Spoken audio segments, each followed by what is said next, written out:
नमस्कार दोस्तों। जैसे आप लोगों ने थंबनेल पे देखा, ब्लड शुगर को बिना दवा के कैसे कंट्रोल रखें। तो दोस्तों आज के वीडियो में अपना खुद का प्रैक्टिकली अनुभव शेयर करेंगे। आज के वीडियो में हम आपको 4 ऐसे रूल्स के बारे में बताएंगे, 4 ऐसे नियम के बारे में बताएंगे। अगर इन 4 नियमों का आप डेली रूटीन में पालन करते हैं तो दोस्तों आपको कभी भी ब्लड शुगर की दवा नहीं लेनी पड़ेगी। इसके साथ-साथ आपका ब्लड शुगर के अलावा ब्लड प्रेशर भी कंट्रोल में रहेगा। अगर थायराइड की समस्या है वो भी कंट्रोल में रहेगी। कोलेस्ट्रॉल कंट्रोल में रहेगा और अगर आपको फैटी लीवर है वो भी कंट्रोल में रहेगा। इसके साथ-साथ और क्या ज़बरदस्त फ़ायदे हैं। अगर दोस्तों इन 4 नियमों का आप पालन करते हैं तो दोस्तों ना तो आपको गैस, कब्ज़, एसिडिटी होगी, कभी नहीं होगी। इतना इतने महत्वपूर्ण टॉपिक पे आज के वीडियो में दोस्तों हम डिस्कस करने वाले हैं। इसलिए मित्रों वीडियो को अंत तक सुनिएगा। सुनने के बाद ये जो जानकारी मिलेगी, इस जानकारी को दोस्तों जन-जन पहुँचाने में हमारा सहयोग करिए। दोस्तों अगर आप हमसे जुड़ना चाहते हैं, आयुर्वेद का सही-सही अनुभव लेना चाहते हैं, कुछ घरेलू चमत्कारी नुस्खे सीखना चाहते हैं, तो दोस्तों चैनल को सब्सक्राइब करके बेल आइकॉन का बटन ऑन कर लीजिए, जिससे हर एक वीडियो की नोटिफिकेशन आपको मिलती रहे। तो चलिए मित्रों ब्लड शुगर को कैसे कंट्रोल करें, उसके बारे में डिस्कस करते हैं। दोस्तों आप लोग जानते ही हैं, ब्लड शुगर, ब्लड प्रेशर या पेट से संबंधित जितनी बीमारियाँ हैं, ये सारी बीमारियाँ क्या है? ये सारी बीमारियां लाइफ स्टाइल बीमारियां हैं। ये बीमारियां हमारे दिनचर्या, ऋतुचर्या, हमारे खान पान पे डिपेंड करती है। किस हिसाब से हम अपनी दिनचर्या रख रहे हैं उसी हिसाब से ये बीमारियां आती है, 100% श्योर है। लेकिन इस लाइफ स्टाइल बीमारी को हम क्या मान बैठे हैं, इसे हम एक असाध्य बीमारी मान बैठे हैं। हमारे मन में एक धारणा बैठ गई है कि अगर हमें ब्लड प्रेशर, ब्लड शुगर या थायराइड हो गया है, तो दोस्तों ये मरते समय ही खत्म होगा, उसके पहले नहीं खत्म होगा। जबकि दोस्तों इसे आप जब चाहे तब कंट्रोल कर सकते हैं, जब चाहे तब इसे आप ठीक कर सकते हैं। ये बीमारियां आपके अपने हाथ में हैं। बस आप अपने मन को वश में कर लीजिए, अपने जीव को वश में कर लीजिए और हर एक उस चीज़ के बारे में जानकारी रखिए जो चीज़ें आप सुबह से शाम तक खाते हैं। अगर आप कोई चीज़ खाने जा रहे हैं, चाहे आप पानी पूरी खाने जा रहे हैं, तो सबसे पहले आपको पानी पूरी कैसे बनती है, ये हमारे स्वास्थ्य के लिए लाभदायक है या हानिकारक है, उसके बारे में पूरा डिटेल आपको जानने की ज़रूरत है। पूरा डिटेल जानने की ज़रूरत है और जब आप उसकी सच्चाई जान जाएँ कि इसे हमें खाना चाहिए कि नहीं खाना चाहिए, तब दोस्तों आप उसे से दूर हो जाएँगे। तब दोस्तों आप देखिए कभी बीमार नहीं होंगे। तो चलिए मेन टॉपिक पे चलते हैं। मेन टॉपिक पे चलते हैं वो कौन से 4 काम हैं जिसे आपको करना है। और दोस्तों विश्वास मानिए, ये जो 4 काम हम आपसे बता रहे हैं, 4 नियम हम आपसे चर्चा कर रहे हैं, अगर इन 4 नियमों का कड़ाई के साथ, बस ऐसे नहीं आज कर लेंगे, कल कर लेंगे, परसों कर, बिल्कुल नहीं। कड़ाई के साथ आप लगातार दोस्तों आप 90 दिन तक फॉलो कर लीजिए। कड़ाई के साथ 90 दिन तक फॉलो कर लीजिए और 90 दिन में आपका शुगर बिना दवा के कंट्रोल ना हो जाए तो दोस्तों हमारे चैनल को आप अनसब्सक्राइब कर देना। लेकिन कड़ाई के साथ इन 4 नियमों का आपको पालन करना पड़ेगा। अनसब्सक्राइब कर देना। आप ग्लिसराइड, मेटफॉर्मिन खा रहे हैं, ये दवा बंद हो जाएगी। और दोस्तों अंग्रेजी की जितनी भी ब्लड शुगर की दवाएं हैं, ये सारी दवाओं के जबरदस्त साइड इफेक्ट। सबसे पहले तो ये मेरी उम्र को कम करती हैं, बुढ़ापे के लक्षण जल्दी नजर आने लगते हैं। दूसरी चीज किडनी और लीवर को डैमेज करने की शक्ति है इसमें, हमें आपको पता नहीं चलता है। दोस्तों कभी भी मत लेना। तो चलिए दोस्तों जानते हैं उन 4 चीजें। सबसे पहला काम आपको जो करना है, कड़ाई के साथ करना है। घर में जितनी चीजें बनती है, अब आप उसी में समझ लीजिए, घर में जितनी चीजें बनती उन्हीं चीजों को खाना है। इसके बाहर की कोई भी चीज नहीं खाना है, चाहे वो डिब्बा बंद हो, चाहे पैकेट बंद हो, चाहे जंक फूड हो, चाहे फास्ट फूड हो, चाहे कोल्ड ड्रिंक्स हो, चाहे सॉफ्ट ड्रिंक्स हो, आपको कुछ भी बाहर की नहीं लेना है, एक काम करना है। दूसरा चीज दोस्तों, आपको चीनी, मैदा and refined, double refined palm oil, इनमें बनी हुई कोई चीज आपको नहीं लेना है। शुद्ध सरसों का तेल खाना है। इसके अलावा कोई और तेल अगर आप खाना चाहते हैं, जैसे तिल का तेल, आप मूंगफली का तेल, गरी का तेल, जो भी तेल आप खाना चाहते हैं उसे साबुत खरीद के लाइए। आप खुद जाके चक्की पे तेल निकलवाइए, इस तेल को खाना। किसी भी कंपनी का कोई तेल मत खाना। अपने हाथ से पेराया हुआ तेल ही यूज करना दोस्तों, अगर आपको बीमारी से दूर रहना। सबसे पहला काम ये करना है और इस नियम को आपको कड़ाई के साथ पालन करना है। अगर आप जिस दिन बाहर की चीजें खाना छोड़ देते हैं, उसी दिन से दोस्तों आप निरोगी होना शुरू कर देते हैं। और ये बाहर की ही चीजें हैं जो हमें बीमार बनाती हैं। आज हम बाहर की चीजों क्यों खाते हैं? क्योंकि दोस्तों बड़े-बड़े एक्टर, बड़े-बड़े सेलिब्रिटी, बड़े-बड़े लोग इसका आके प्रचार करते हैं। ये खाने से आपका स्वास्थ्य ठीक रहता है, जबकि बाहर की कोई भी चीज अगर वो प्रोसीजर करके बनाई गई तो हमारे स्वास्थ्य के लिए सबसे खतरनाक है। तो इसलिए बाहर की कोई चीज, आपको समोसा खाना है, आप समोसा घर पे बनाइए, वो भी आटे का बनाइए, सरसों के तेल में छानिए। कम स्वाद लगेगा वो ठीक है, लेकिन घर का बना हुआ खाइए। इतना से एग्जाम्पल से आपको समझ लीजिए। दूसरा जो काम आपको कड़ाई के साथ करना है और ये बहुत जरूरी है, आज यही एक काम हमें बीमार बना रहा है। रात के खाने में आपको बदलाव करना है। आज के समय में आप रात का खाना कितने बजे खा रहे हैं? 10 बजे के बाद ही लोग खाना खाते हैं। 10 से 12 बजे, 1 बजे के बीच में खाते हैं। और ये खाना आप नहीं खा रहे हैं, ये आप बीमारी को निमंत्रण दे रहे हैं। इस खाने को पचने में 7 से 8 घंटे लगता है। और यही खाना अगर आप दिन में खाते हैं तो यह खाना दोस्तों 3 से 4 घंटे में पच जाता है। और जितनी देर तक खाना हमारे पेट में रहता है, फिर वो खाना सड़ने लगता है। और सड़ा हुआ खाना सैकड़ों बीमारियों को जन्म देता है, जैसे पेट में कब्ज, पेट में गैस, पेट का फूलना, एसिडिटी। आज आप देखते हैं दोस्तों, 80 से 90% लोग गैस, कब्ज, एसिडिटी से परेशान हैं। उनके घर में पेंटाप्राजोल, डोमपेडोल, रेबेप्राजोल, डोमपेडोल या फिर दोस्तों कोई भी एंटासिड सिरप, एंजाइम सिरप पड़ा होगा। और ये सारी एलोपैथिक दवाएं जितनी भी हैं, ये सारी दवाएं का जबरदस्त साइड इफेक्ट होता है। तो दोस्तों अगर आप इस रात के खाने में बदलाव करते हैं, तो आपको ना तो कभी रात में हार्ट अटैक आएगा, ना तो ब्रेन हेमरेज होगा, ना तो पैरालिसिस होगा। और पेट से संबंधित जितनी बीमारियां होती है, जैसे पेट का फूलना, गैस का बनना, ये कभी नहीं होगा। तो आप कहेंगे वो बदलाव क्या करना है? रात का खाना कब खाना है? दोस्तों दिन डूबने के रात का खाना दिन डूबने के 1 घंटे पहले खाना है। जैसे गर्मी में दिन कितने बजे डूबता है? 7 बजे। सूर्यास्त कितने बजे होता है? 7 बजे। तो आपको खाना कब खाना है? 6 बजे खाना है। ठंडी में सूर्यास्त कब होता है? 5:30-6 बजे। आपको खाना कब खाना है? 4:30 से 5 बजे। इस समय जब आप खाना खाते हैं तो दोस्तों इस समय हमारा पाचन तंत्र बहुत तेज होता है। आप जैसे खाना खाएंगे 2 से 3 घंटे में वो खाना पच जाएगा। और ये जब खाना आप खा रहे हैं सूर्यास्त के पहले, ही खाना कैसे होगा उस पर भी ध्यान दे दीजिए।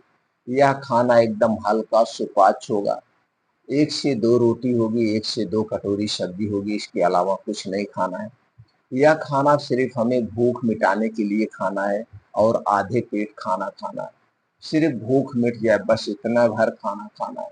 रात के भोजन में कोई गरिष्ठ भोजन नहीं होगा, तली भुनी चीजें नहीं होगी। और दोस्तों ना तो हैवी खाना होगा, इस बात को ध्यान देंगे। अब खाना आपने कितना बजे खाया? 6 बजे। अब अगले दिन खाना आप दिन में कितने बजे खाएंगे? 10 से 11 बजे के बीच, 11 से 12 बजे के बीच। अब बीच में कितने घंटे का रिलैक्स हुआ? 16 घंटे का। ये दोस्तों जान लीजिए आप रोज 16 घंटे की फास्टिंग कर रहे हैं। और जब हमारा शरीर फास्टिंग की कंडीशन में होता है, तो दोस्तों हमारे शरीर का टेम्परेचर 2 से 3 डिग्री सेल्सियस कम हो जाता है। 2 से 3 डिग्री सेल्सियस कम हो जाता है और जब हमारे शरीर का तापमान कम होता है, उस समय हमारा शरीर अपनी बीमारी को खुद ठीक करता है। ये तो बड़ा फ़ायदा हो गया। दूसरा फ़ायदा क्या है?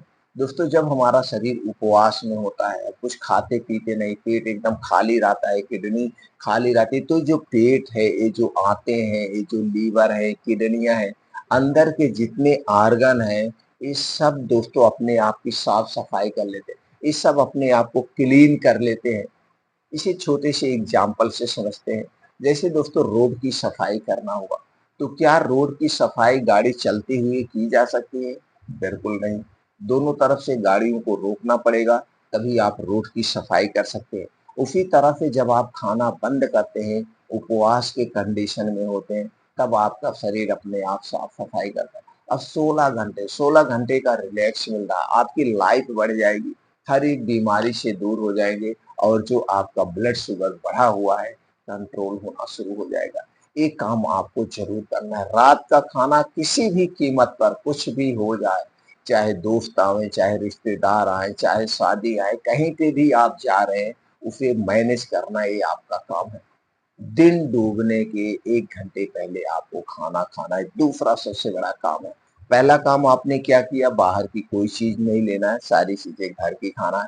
दूसरा काम आपका हो गया रात का खाना, सूर्यास्त के 1 घंटे पहले और तीसरा जो सबसे बड़ा काम है, वो दोस्तों आपको किसी भी कीमत पर 4 से 5 बजे के बीच उठना है। उठने के बाद अगर आपके शरीर में मोटापा ज़्यादा है, आपका वेट ज़्यादा है, तो उस समय दोस्तों 1 से 2 गिलास, ज़्यादा नहीं, 1 से 2 गिलास गुनगुना पानी करिए और इसमें आधा नींबू निचोड़ के आप ले लीजिए, आधा नींबू निचोड़ के लीजिए। अगर आपको गैस, एसिडिटी बनती है, आपके शरीर में पित्त ज़्यादा बनता है, तो सिर्फ़ आप सादा पानी ले सकते हैं। सिर्फ़ आप सादा पानी लीजिए और बासी मुँह आपको ये पानी पीना है। पानी पीने के बाद डेली दिनचर्या से निवृत्त हो जाइए। डेली दिनचर्या से निवृत्त हो जाइए। आप 5 बजे से 7 बजे, ये 2 घंटा के समय आपका बहुत ही अमूल्य समय है। इस 2 घंटे के समय में 1 मिनट भी किसी के साथ शेयर मत करना। इन आपका 2 घंटे का समय सिर्फ़ आपको अपने लिए देना है। अब इस 2 घंटे में करना क्या है? दोस्तों 2 घंटे में करना क्या है? कम से कम 5 से 6 किलोमीटर का मॉर्निंग वॉक और ये भी तेज़ गति से। गति कैसे होगी? 1 मिनट में 60 से 70 कदम होने चाहिए और 2 कदमों के बीच का जो डिस्टेंस होगा, वो दोस्तों 1 मीटर का होगा। और जब इस हिसाब से आप मॉर्निंग वॉक करेंगे, तो आप देखेंगे दोस्तों, जैसे 26 जनवरी और 15 अगस्त को हमारे आर्मी के जवान परेड निकालते समय उनका हाथ-पैर चलता है, उसी तरह से आपका हाथ-पैर चलेगा और आप खूब तेज़ भी चलेंगे। इस समय आपके जो दिल की धड़कन है, हार्ट है, वो नॉर्मल से 10 गुना ज़्यादा तेज़ पंप करेंगे और जितने तेज़ हमारे शरीर में खून का फ्लो होगा, खून का बहाव होगा, दोस्तों हमारे शरीर में गर्मी होगी, पसीने होंगे और उसके माध्यम से सारे दोस्तों फैट बाहर निकल जाएँगे और जो गंदे वेस्ट पदार्थ हैं वो बाहर हो जाएँगे। अब आपका ये मॉर्निंग वॉक जहाँ पे करें वो स्थान कैसे होगा? जहाँ पे मिट्टी हो, जहाँ पे हरी घास हो, उसी पे नंगे पाँव आपको मॉर्निंग करना है।